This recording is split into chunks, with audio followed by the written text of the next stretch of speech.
Hello everyone, welcome छ तपाईहरुलाई मेरो मिनी ब्लगमा। आज चाहिँ हामी तीनजना मिलेर राजारानी मन्दिर जाँदैछौँ अनि त्यस पछाडी सुस्मिता र जयन्ती चाहिँ जिस्किँदै अगाडि हिँड्दै थियो। जयन्तीले केही कुरा गर्दै थियो अनि मैले भिडियो बनाइदिएँ। त्यस पछाडी हामी दुईजना हिँडेको पनि जयन्तीले फेरि भिडियो बनाइदिएछ। एकछिन मोबाइलमा आएको थियो अनि यतिकैमा हिँड्दै गफ गर्दैमा हामी चाहिँ फाइनल्ली राजारानी मन्दिर पुगिसकेका छौँ। अनि म चाहिँ पूजा गर्नलाई रेडी गर्दै थिएँ। जयन्तीले भिडियो बनाउँदै थियो अनि फेरि उसको पोज हेर्नु चटक जयन्तीको। अनि त्यहाँ हेर्नु त नक्कली भयो कि नक्कल पार्दै भिडियो बनाउँदै थिएँ। अनि म चाहिँ यतिकैमा पूजा गर्न थालेँ। जयन्तीले फेरि भिडियो बनाइदिइरहेको थिएँ। मेरो चाहिँ आज सबै फोटो भिडियो चाहिँ सब जयन्तीले खिचिदिएको थिएँ। अनि म पूजा गर्न थालेँ भित्र पसेर। अनि मलाई थाहा नै थिएन क्या भिडियो बनाइदिएछ जयन्तीले। अनि त्यस पछाडि म चाहिँ पूजा गरेँ अनि यता हेर त भन्दै भयो नि मलाई। अनि म हेर्दै हाँसेँ। अनि राजा पोखरीमा गएर मैले पूजासुजा गरेँ।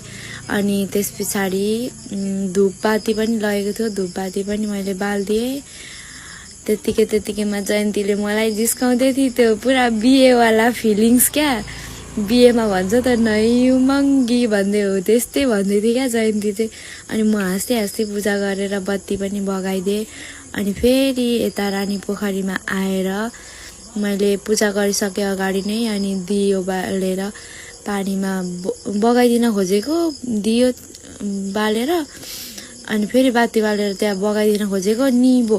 अनि यत्तिकैमा फेरि ला निभो भन्दै भनेको थिएँ मैले। अनि केही पनि हुँदैन फेरि बाल न, सुकेको रुखदेखि पनि फेरि पात पलाइहाल्छ नि भन्दै मलाई जिस्काउँदै थियो जयन्तीले। अनि फेरि मैले बालेर त्यत्तिकै बगाइदिएँ। अनि बगाइदिएर म ढोगेर माथि फेरि मन्दिर गएँ। अनि जयन्तीहरू फेरि तल बसिरहेको थियो।